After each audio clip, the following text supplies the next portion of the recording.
Hi everyone, welcome back to Marketing Connected. I'm your host Rizwana Manjur and you're tuned in to In Conversation, a series where we, as the title suggests, are in conversation with the industry's brilliant minds and experts. Now we are back with season 2, and in this episode we're joined by Jon Stona, Vice President of Global Marketing at Airwallex. Hi Jon. Hello, season 2. Season Big moment. 2, it is. All right, let me give a brief introduction of who you are. So Jon brings a wealth of experience from roles such as Google and Stripe, and he joined Airwallex, a global B2B fintech company, in 2022. And he has since led the brand's high-profile partnerships with Arsenal and McLaren. We're so excited to dive into this conversation. So thank you very much for joining me. And thank you very much for giving me the experience of a lifetime Thank you. at F1. It was very, very good to have you with us. It was really fun. If you think that was fun, wait until this conversation. So we're gonna try and up the ante. You are going to up the ante on McLaren. We will try. Season 2, we have to make it special, right? B2B is way more experiential and fun than F1, according to Jon Stona. You heard it from him, not me. Okay, it's him. All right. Really, really good to be here. No, thank you for joining us. So tell us a little bit about what you do at Airwallex. Sure. So I think my boring corporate answer of what I do at Airwallex is I essentially run our global marketing function. Right? So everything from brand to product, growth, field, everything in between. Yep. The more interesting answer in terms of what we actually do, I'm going to actually ask you a question. This might seem a little bit random, but bear with me, entertain me. So here's a question. Where would you like to go on your next vacation? You could pick anywhere in the world.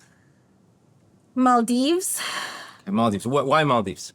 I know, like the blue ocean and the sun sounds like a good idea. It's very picturesque. I like it. Yeah. So I hope your partner's watching. He knows what to get you for your birthday. You're welcome. That's not why I asked you, though. Yeah. So imagine this, right? So you have to actually fly to get there, right? So let's imagine a world where you have two options. Option 1, to get your tickets.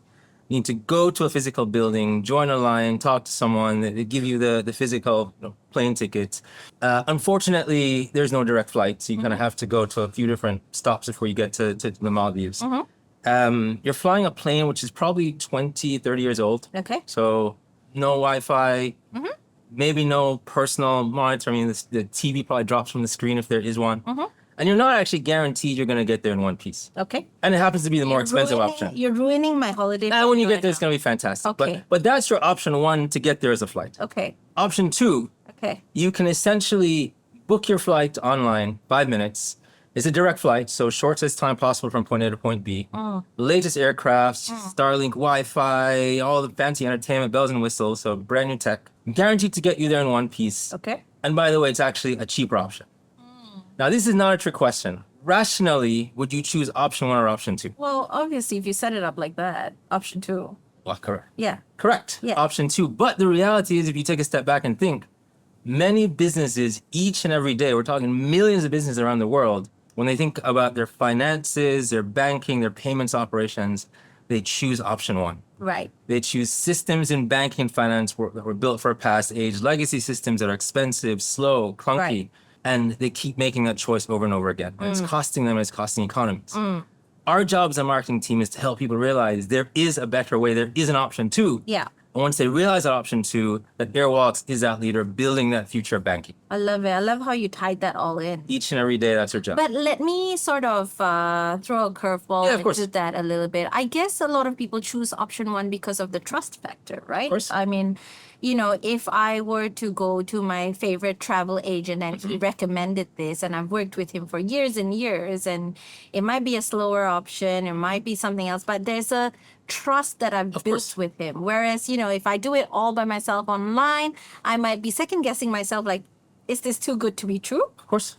So how do you sort of counter that with marketing? Well, I mean, that really is a lot of what we do in terms of trust building, especially in financial services. And you spoke a bit about some of the sports sponsorships earlier, the McLaren, the Arsenal. You know, the way that we approach marketing is not really the traditional B2B playbook. Yeah, it's not. So we tend to approach it more from the sentiment that you're not really a business decision maker. You're a human that we're marketing to, selling to, and not really that, just trying to talk to, build a relationship with. And if you think about trust and you frame it in that human level, The same way that you and I can build trust, the same way that you and your peers, your friends, your coworkers can build trust, is essentially a few things. It's, are you a credible person? Are you reliable? Do you have a sense of intimacy? Do you have low self-orientation? People much smarter than I have kind of deconstructed trust into those facets. And everything that we do needs to help dial up each of those different facets. And sports does so in a fantastic way. Yeah, and we're going to get into that quite a bit because you've had some major partnerships with sporting entities. But I want to talk about you a little bit. Sure. We mentioned that you came on board in 2022 and you came from some major firms such as Google and Stripe. When you joined, what were some of the priorities that you set, and how has your perspective on marketing changed Sure. in fintech compared to when you were at the likes of Google? I'm not going to give a particularly insightful answer in the sense that the way I look at marketing is I'm very first principles marketing. And so my view is that it doesn't matter if you're at a big tech, if you're at a SMB, if you're at the latest AI startup, the fundamentals of marketing are always going to be the same. Yeah. Marketing is essentially, you need to generate and garner very good insights. You take those insights, you craft compelling stories. You take those stories, you find the most efficient way to distribute them, whether digitally, through a newspaper, TV ad, what have you. You measure, you iterate, and you repeat. That's what marketing has been, that's what marketing is, and that's what marketing will forever be. Yeah. Now, the difference, I think, between, say, a Google and an Airwallex and how you actually need to tweak that is at each stage of that, you're going to vary it based on industry, size of company, who you're targeting. I think that's been the delta. So again, I'll give you the example on the sports front. I was anti-sports marketing prior to Airwallex. Yeah. Thought it was a waste you of time. mentioned that when I met you the first time. Yeah, I mean, you could not, we'd get these emails and it would be like spam folder, right? But if I really look back, it was my ignorance and my naivety because, I spent such a long time at Google. And I mean, Google from an awareness standpoint, it's like 150% brand awareness. That's mathematically impossible. If anyone can break the laws of math, it's Google. But, that wasn't really a priority. Yeah. Whereas when the brief with Airwallex, the brief fundamentally changed. It's how do you take this very fast-paced scale-up company that has an incredible product, and how do you tell the world about it? And how do you do that coming from east to west, when in reality, most fintech scale from west to east? Okay. And how do you shortcut that awareness and familiarity? Yeah. And so when we started thinking through the right ways and the different options, that's when, again, the brief changed. I think that's one angle. The second angle is just mindset. Because I think a lot of what I've had to grapple with is how do you now build a challenger brand? Okay. Again, Google wasn't really a challenger. It was leading in Would search, you say right? Stripe was? I would say yes and you were no. there. Okay. Yes and no. I think Stripe's definitely established product market fit. Okay. And especially in Silicon Valley, it was kind of the default choice. Right. I think we still definitely had to build up the category, especially in APAC. Okay. And really, I think Stripe continues to do quite well. Yeah. But I think even compared to Stripe, Airwallex definitely even a challenger to Stripe, right? So we're a challenger to legacy banking finance, and we're a challenger to more incumbent fintechs. Yeah. And so when we had to essentially construct how we think about marketing, you have to have that same challenger mindset flowing through everything that you do. Because logically, if I try and do the same playbook, if logically I try and do the same best practice that everyone else does, but I do so with a 20th of the people and 20th of the budget, I'm naturally going to get a 20th of the results. Yeah. So to leapfrog people, you either work harder than them or you strategically doing something different. Yeah. You have a bit of a contrarian approach. And so that's, what I've tried to really impart on the team, that we have to not just take that proven straight path. What are we doing to leapfrog? Yeah. So you mentioned just now that you used to be a skeptic, and you told me that earlier as well. So what was the moment that you kind of leaned into the idea of sports marketing being a route to reach all of these people that you were trying to, all these your target audience, and what was the rationale behind it? And I'm going to add one more layer to it, that you've got a logo amidst so many other logos. Sure. How do you see your brand standing out in that?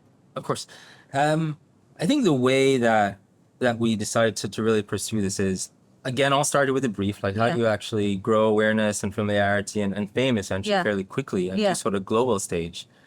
When we started actually from a first principle standpoint, think through what are the different approaches we could take. Okay. So for example, we could do a billboard campaign, do something that's integrated. Okay. Right? run digital ads, pair that with, out of home, radio, etc. But what we started really appreciating with the sports angle or culture sponsorships in general, or partnerships in general, is that there's so much more multifaceted and dynamic. They're almost like this living, breathing organism. Because when you think about what you can do with a sports property or a culture property, is essentially you have the IP, and that IP you can use and bring that to life even more than it already is. You have the ability for corporate hospitality. You have the ability for individual, say, drivers or players to work with. Yeah. You have a social component. Yes. You have, again, that logo awareness, whether it's on a car, whether it's on a stadium being broadcast, millions upon millions of people. Yeah. And so you have all these different angles. Yeah. And quite importantly, you have product integration. That is always going to be non-negotiable for us. And when we do a partnership, it's not put logo on surface then go home. Yeah. It's much deeper than that. It's how do we really become a partner? Yeah. Because I want to be able to authentically say, we have saved McLaren so much time and money. We have saved Arsenal so much time and money. I'm not just going to tell you that. I'm going to show you that. And they're also going to tell you that we've done that for them. Yeah. And so you can't really do that on a billboard. You can't do it on a 2D surface. And so it's just much more dynamic and multifaceted. When did you stop being a skeptic of sports marketing? It really was in late 20 or mid 2023 when we really started doing that research. Yeah. What was your aha moment? The aha moment was, I don't think there was necessarily one single aha moment. It just came from just really deep understanding of what was possible. Okay. And again, it probably comes back to my naivety and inexperience previously, where I probably was too close-minded. Whereas now when essentially you're given this canvas, the challenge is also back on you, because I think that's one of the biggest mistakes marketers make and brands make when they enter these partnerships. Yeah. They spend all this time and money on signing the deal, and then there's nothing left to actually bring it to life. That's right. Yeah. The easy part is signing the deal. Yeah, exactly. I think one of the things that really I remember you showing me, and it's still, I see the visual in my head as I speak, is one of the campaigns where you guys had that sculpture. Shifted perspective in Lando and Michael Murphy. Yeah. And sometimes it makes me think that okay, you've spent all this money and you've gotten your logo, this partnership with a brand. How do you maximize it? Because I think people tend to have these partnerships and then they forget that there needs to be a smooth machine running to maximize it. So what tips do you have for those listening to us that don't just have this big partnership and then, have that one-off press release, have your logo around, but really maximize it? Exactly. You need to squeeze every single point of value from it. So, I say a few things. One, use it to multiply all your other channels. Yeah. Right? Take such precious IP, and it goes back to our conversation before on trust, right? That intimacy aspect. The beauty of these types of partnerships is that you are meeting the audience where they already are. Especially in B2B. I don't want you to have to jog 15 miles to come meet me where I am to talk about financial infrastructure. If you're already interested in a topic and there's already affinity, I will walk. It's my job to walk the 15 miles and come to where you are. Right? And so really, if you have IP that's very strong and your audience already has a bond to, flow it through your performance marketing, flow it through your events. Yeah. Flow it through your entire design system. Yeah. Right? So I think that's number one. Number two, your employees are your biggest brand advocates. Yeah. I think we would have anticipated, but I just didn't really appreciate it until I saw it in person. I remember that first Grand Prix after we signed in Melbourne, just seeing the genuine joy and pride of the employee base, especially when a Grand Prix comes in and we're broadcasting in the office and folks are dressed up and people can finally say it to their parents, that's my company. This is what we do. And so that then has effects of excitement and getting people to talk about your brand. Okay. But flow it through everything that you do and be very deliberate. And the sports entities that you've sort of inked these partnerships with have a very strong DNA of their own. Yes. McLaren, Arsenal. How do you make sure your brand doesn't get lost in their DNA? Well, I think it comes down to, first of all, picking the right partner. Yeah. Right? Because you are right. They have very strong heritage. They have very strong DNA. That was a big plus for us. Yeah. Because you take McLaren, Bruce McLaren, when he founded the team in the 60s, Bruce was essentially a technologist. He was a contrarian. and he was approaching technology and racing in ways that others weren't. Yeah. And we love that. We love that challenger mindset. Same thing with Arsenal, the kind of shared values of progress and community. We love that, right? And so step one is pick a partner that you can really authentically meld with. Yeah. And then you build a platform accordingly. Comes back to what I was saying before. It's not about just the logo on the car. When we approached this and shifted perspectives with that whole sculpture with Lando, that was part of an entire campaign. Yeah. And the entire campaign was around being a challenger, being a pioneer, shifting what your perspective on was possible. Yeah. Because McLaren has done that, and Airwallex has done that as well. We started as a coffee shop in Melbourne, now one of the largest fintechs in the world. I didn't know you started as a coffee shop in Melbourne. This is like the ultimate startup What? pivot. Tell us. So Airwallex is reaching our 10 years. Okay. And so, back in the, Congratulations. thank you. So back in the day, Jack, one of our founders, Max, another one of our founders, they were running a coffee shop in Melbourne. Okay. They had other jobs as well. So this was kind of one of their Hobbies? other projects. And I Okay. think if it took off, they were probably gonna Okay. see if it could scale. But they got so frustrated because, when you're running a coffee shop, you have to import coffee beans, you have to buy cups and Yeah. plates Yeah. and napkins and whatnot. And they got so frustrated having to actually pay overseas suppliers because, again, they were choosing that option that was the default option, Yeah. which is slow and clunky and expensive, and you send payments, sometimes they don't get there. And they just said there has to be a better way. Now, like most people Incredible. would just pass on that frustration and that extra cost to the end customer. Yeah. But what I love about what Jack and Max did is they said, we're going to actually fix this. We're going to build a technology platform that can essentially solve the root cause of the problem. Yeah. And so Airwallex started off as FX and cross-border payments, solving that real entrepreneurial problem. And then, of course, has since morphed into corporate cards and insane. expense Wow. management and that full suite. But that's the thing. Like, McLaren had that challenger mindset. Yeah. Airwallex had a challenger mindset. And it really is important that we build joint ways that we can be authentic in the message. How lucky did you guys get that McLaren started like climbing the ranks right after the partnership? Do you consider yourself the lucky charm? We always tell them. They're tired of us telling them that. We always remind them. Color makes sense, and Exactly. Natural match. But they've been fantastic to work with. Yeah. Just like really genuine partners. And that's the thing, we hardly ever even use the word sponsor. We really see this as a partnership. Yeah. They realize that we're helping them from a product perspective, save time and money, and they're helping us Yeah. really elevate the brand. I love that. And I also want to give a shout out to the local campaigns that you guys are doing. I saw the billboards. Was it billboards or some of the ads with Rachel Lim? From the Bonito, yes, of course. Bonito founder. And then there was the Mother's Work. founder. And I thought that was such a nice way that you guys were really recognizing women entrepreneurs locally. Tell me a little bit about your balance of global consistency and local market relevance. Well, I will say with those, when we go back to that whole trust equation, the credibility, reliability, intimacy, the fourth part is that low self-orientation. I think when we hero our customers, and especially when we hero startups, and founders that are being born in a market and scaling globally,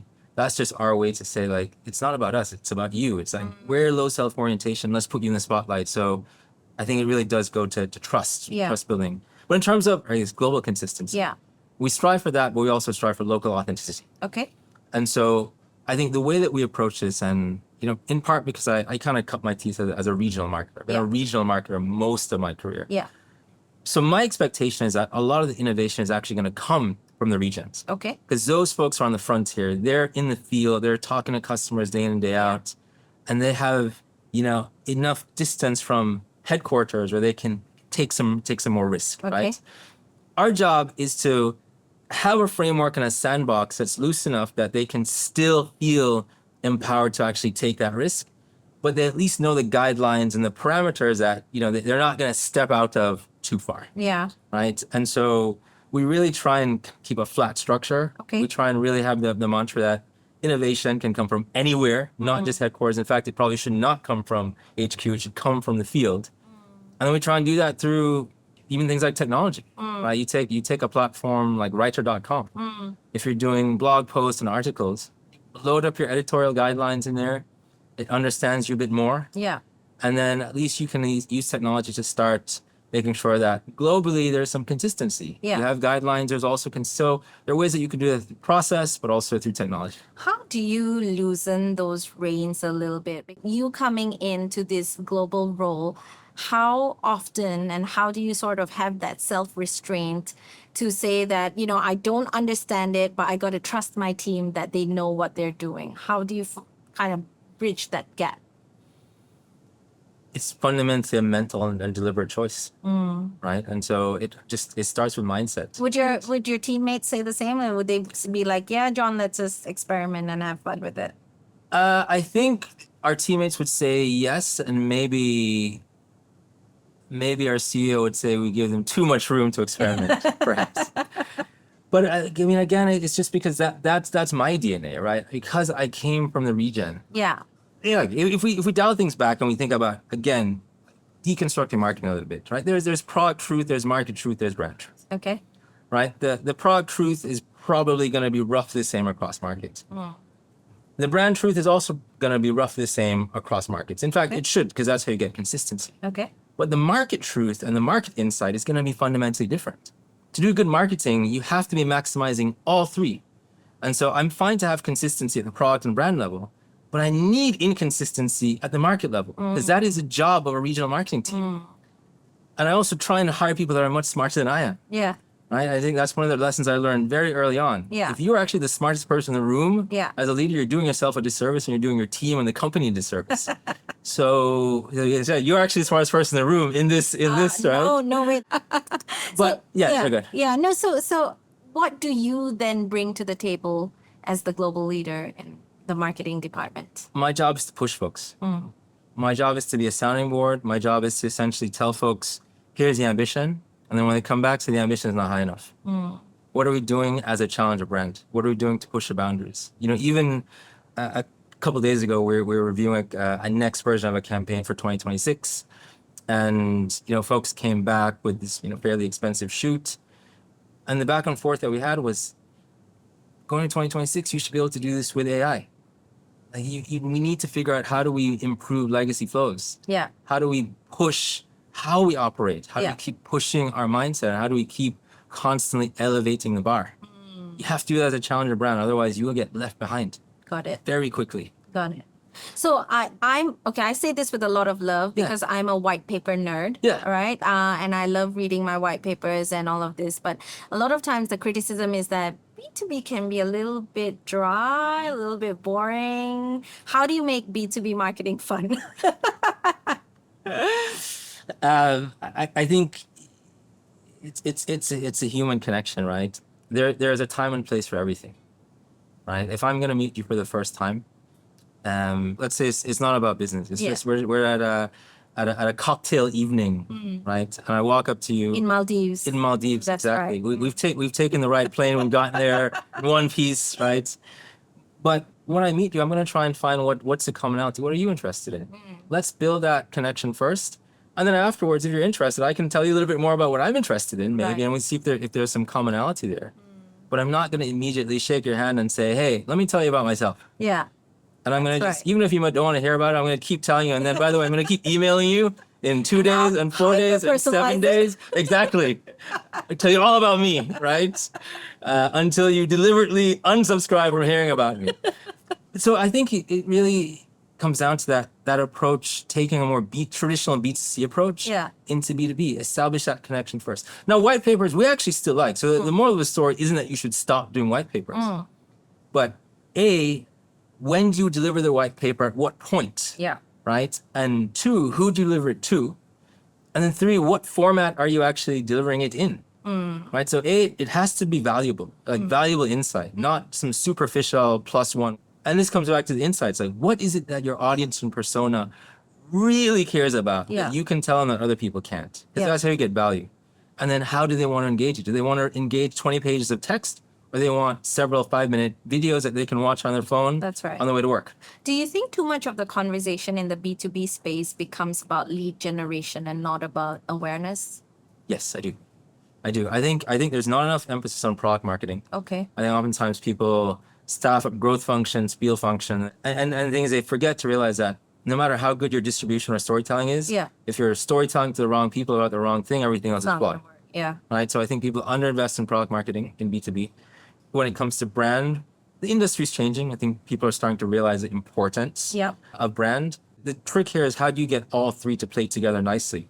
Product marketing, brand marketing, growth marketing. Yeah. And you can't plan in silos. You have to plan in a unified way. Do you think it's because of the worry of that? How do you ensure your ROI justifies the spend? More and more, I think B2B cycles are getting longer. Yes. And we're all in the same 90-day crunch to show our performance and our numbers. So how do you make sure your ROI justifies spend? Like you see, you do sports, sure. so like that's a huge spend. How do you make sure your ROI is worth it? Sure. So I think there are a few things. One, data should never take the place of common sense. Okay. I think is something yeah. important because you can overanalyze and you can any marketer worth their salt can actually shape a good narrative but the reality is you need to be able to have a fair number of no regret moves that you can be bold on and take the risk. Yeah. Measure whatever you can.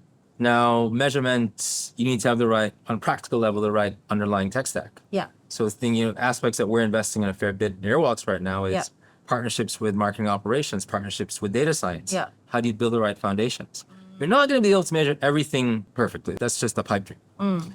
But you can measure as much as possible. And so for us, we try and go as full funnel as possible. Okay. Signups, active users, gross profit, and try and tie it to various kind of motions and interventions. Yeah. And with sports sponsorships, we do, from a brand perspective, given that's the main goal, we track it every 6 months through surveys.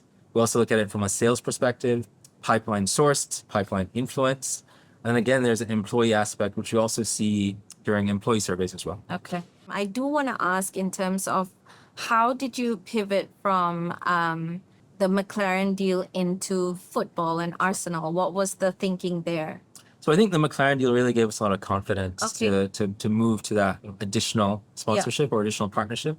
This again comes back to previously when we think about the Google vis-a-vis Stripe, and every company is different in terms of segment and markets and whatnot. For us, we're growing quite aggressively in continental Europe Okay. and the Americas as well. Yeah. And so, Arsenal, premier team, Yeah. gives us a lot of reach, particularly across Europe. Okay. Gives us diversification in that portfolio of sports. Okay. And then, plain and simple, it's a World Cup year. Yeah. Yes. And so we the year of figured sports. momentum. Yeah. Absolutely. Okay. My final question for you: what's the next moonshot we can expect from you and the team?